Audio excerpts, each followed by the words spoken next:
말씀이 육신이 되어 세상에 들어오면서 시작된 예수님의 이야기는 이제 십자가 위에서 자신의 영혼을 하나님께 맡기심으로 마무리가 됩니다. 그러나 우리는 이후에 일어나게 될 위대한 부활을 알고 있습니다. 십자가 처형식이 모두 끝나자 유대인들은 대명절인 유월절 준비를 위해서 시신 처리를 이 로마 군사들에게 요구를 합니다. 어, 군인들은 십자가에 달린 죄수들의 죽음을 최종적으로 확인하기 위해서 두 죄수는 다리뼈를 꺾었고 예수님은 옆구리에 창을 찌르게 되죠. 그런데 여러분, 한번 여기에서 지금 이 시신 처리를 요구하는 유대인들, 이 종교 지도자들의 모습을 한번 보시면, 그들은 지금 자신들의 기득권을 지키려고 죄 없는 예수님을 죽이는 일에 앞장섰으면서도 큰 안식일, 그러니까 유월절 명절을 앞둔 이 큰 안식일에 시신을 십자가에 두어서 부정해지는 것을 면하려고 지금 시신을 처리해 달라는 거예요. 자신들은 무죄한 예수님을 죽이는 데 앞장섰으면서 6월절을 앞둔 이 안식일에 시신을 두는 것은 부정한 일이니까 이 시신을 빨리 내려달라, 이렇게 요구하는 이 모습에서 그들의 이중적이고 위선적인 모습이 또 한 번 드러나게 됩니다. 그런데 여기 보시면 예수님의 좌우편에 있는 죄수들은 아직 살아 있었어요. 그러니까 죽을 때까지 기다렸다가는 이 금요일 저녁부터 안식일이 시작이 되니까 죽을 때까지 기다렸다가는 안식일이 돼버릴 수 있잖아요. 그러니까 어떻게 합니까? 다리뼈를 꺾어서라도 안식일 전에 이 두 죄수를 죽이는 거예요. 살인을 저지르는 거죠. 십자가형을 통해서 죽을 때까지 기다리는 게 아니라 그냥 숨이 있을 때 빨리 죽여서 시신을 만드는 것입니다. 그리고 예수님을 봤더니 예수님은 이미 숨을 거두셨기 때문에 옆구리에 창을 찌름으로써 최종적으로 죽음을 확인하고 이렇게 물과 피를 쏟으셨다라는 것이죠. 얼마나 위선적이고 얼마나 이중적인 모습이냐는 거예요. 그런데 이렇게 예수님의 옆구리에 창을 찔러서 물과 피가 쏟아진 이 장면은 그 뼈가 하나도 꺾이지 않으리라는 예언의 말씀의 성취였습니다. 그런데 옆구리에서 이 물과 피를 쏟으신 것은 또 하나의 상징적인 의미가 있습니다. 그것은 예수님께서 이전에 제자들에게 예수를 믿는 자가 받게 될 성령에 대해서 이렇게 가르치신 적이 있었어요. 요한복음 7장 38절을 보면 나를 믿는 자는 성령의 이름과 같이 그 배에서 생수의 강이 흘러나오리라. 그 배에서 생수의 강이 흘러나오리라 라고 그들이 예수 믿고 받게 될 성령을 가리켜서 말씀하셨는데, 예수님의 옆구리에 창이 찔렸을 때 예수님의 배에서 물과 피가 쏟아진 이 장면은 다시 한번 그들이 예수님이 부활 승천한 다음에 받게 될 성령을 상징적으로 보여주는 장면입니다. 그런데 이것은 단순히 예수를 믿으면 성령 받는다라는 것으로 끝나는 것이 아니라 에스겔 말씀의 성취이기도 하다는 것입니다. 여러분 잘 아시는 것처럼 에스겔 47장에는 성전 문지방에서 물이 흘러나오는 장면을 에스겔이 환상으로 보고 이것을 기록해 놓았습니다. 1절을 보면 그가 나를 데리고 성전 문에 이르시니 성전의 앞면이 동쪽을 향하였는데 그 문지방 밑에서 물이 나와 동쪽으로 흐르다가 성전 오른쪽 제단 남쪽으로 흘러내리더라. 성전에서 물이 흘러나오는 장면을 기록하고 있는데, 이 물이 흘러가는 곳마다 어떤 역사가 일어나냐면 8절과 9절에 그가 내게 이르시되 이 물이 동쪽으로 향하여 흘러 아라바로 내려가서 바다에 이르리니 이 흘러내리는 물로 그 바다의 물이 되살아나리라. 이 물이 이르는 곳마다 번성하는 모든 생물이 살고 또 고기가 심이 많으리니 이 물이 흘러 들어가므로 바닷물이 되살아나겠고 이 강이 이르는 각 처에 모든 것이 살 것이며 라고 말씀합니다. 그러니까 예수님께서 옆구리에 창이 찔렸을 때 그 배에서 물과 피를 쏟으신 것은 예수를 믿는 자들이 받게 될 성령을 상징적으로 보여준 것만이 아니고 에스겔 선지자의 예언, 곧 예수 그리스도를 믿는, 주로 고백하는 모든 믿는 자들이 성령을 받아서 그들이 가는 곳마다 살아나는 역사가 일어나게 될 것이 반드시 이루어질 것을 보여주는 것입니다. 사랑하는 성도 여러분, 예수 믿으면 성령 받고 성령 받은 자들은 반드시 살아나는 역사, 나아가서 누군가를 살리는 역사를 일으키게 된다는 거예요. 사랑하는 성도 여러분, 저와 여러분의 삶이 이와 같이 되시기를 예수님의 이름으로 축복합니다. 예수 믿어 성령 충만 받아 내가 살아나고 내가 가는 곳마다 그 성령의 인도하심을 받는 저와 여러분을 통해서 누군가가 살아나는 거예요. 본문에는 예수님의 죽음을 계기로 자신의 신분을 감추고 살았던 두 인물이 자신의 신분을 드러내고 있는 것을 또한 보여줍니다. 첫 번째 인물은 아리마대 요셉이라는 사람입니다. 그는 예수님 생전에 유대인들이 두려웠어요. 그래서 대놓고 자신이 예수님을 따르는 제자라는 사실을 드러내지 않았습니다. 감추고 살았다는 거예요. 그런데 예수님이 비극적으로 돌아가실 때 다른 제자들은 다 도망쳐 버렸어요. 심지어 예수님의 12제자들 중에 대부분 다 도망쳤습니다. 요한 빼고 다 도망쳤어요. 그런데 그 제자들과는 달리 오히려 그렇게 유대인들이 두려워서 자신의 정체를 감추고 살았던 이 아리마대 요셉이 자신의 정체를 드러냅니다. 장례를 주도해요. 방치된 채, 그러니까 십자가에서 시신을 끌어내리잖아요. 여러분 그 패션 오브 크라이스트란 영화를 보시면 그 장면이 나오는데요.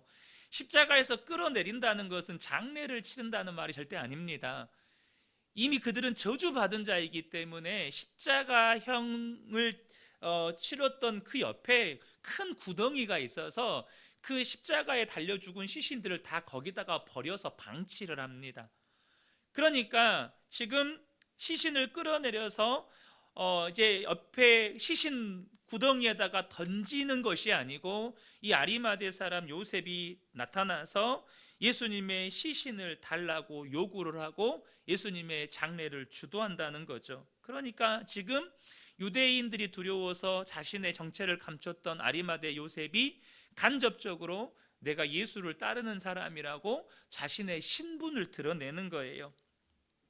두 번째 인물은요, 요한복음 3장에서 예수님을 한밤중에 찾아왔던 니고데모였습니다. 이 니고데모는요, 요한복음에서 보면 점진적인 변화를 보이는 인물이라고 할 수 있어요. 이게 무슨 말이냐면, 여러분 베드로는 어떻게 사람이 예수님을 믿게 되냐면, 예수님을 만나서 깊은 데 가서 그물을 던져라. 그러니까 내가 밤이 맞도록 수고했지만 말씀에 순종해서 내리겠습니다 해서 그물을 딱 내렸더니 그물이 찢어질 만큼 고기를 잡아요. 그러니까 기적적인 사건을 경험하고 예수님 앞에 나와서 딱 뭐라고 고백하죠? 주여 나는 죄인이로소이다, 나를 떠나소서라고 사람이 극적으로 변합니다. 근데 여러분 니고데모가 예수님을 만났던 장면을 한번 떠올려 보세요. 예수님하고 대화를 막 나눠요. 예수님이 사람이 거듭나지 않으면 하나님 나라를 볼 수 없다. 물과 성령으로 거듭나지 않으면 하나님 나라에 들어갈 수 없다. 이렇게 계속 설명을 하는데 니고데모는 도무지 이해가 안 되는 거예요. 도대체 그게 무슨 말입니까? 어떻게 사람이 거듭납니까? 엄마 뱃속에 들어갔다가 다시 나오는 겁니까? 도무지 이해가 안 되니까 예수님께 계속 따져 물어요. 도저히 저는 이해가 안 됩니다.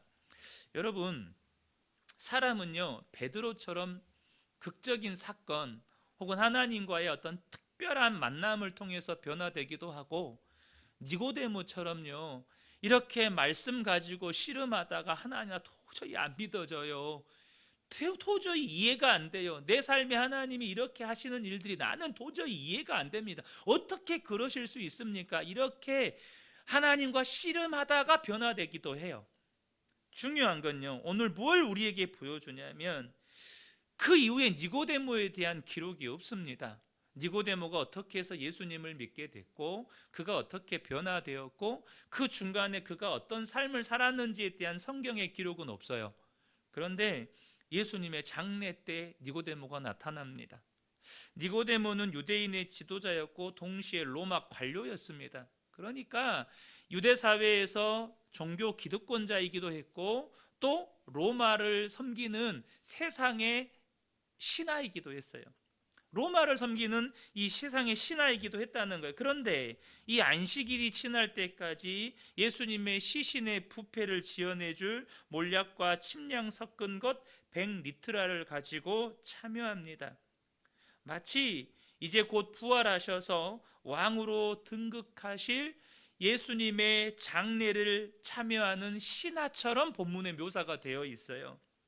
분명한 것은 이제 그는 더 이상 빌라도의 신하가 아니라 예수님을 따르는 예수님의 종이 되었다는 것을 이 장례에 참여함으로 자신의 신분을 드러내고 있다는 거예요.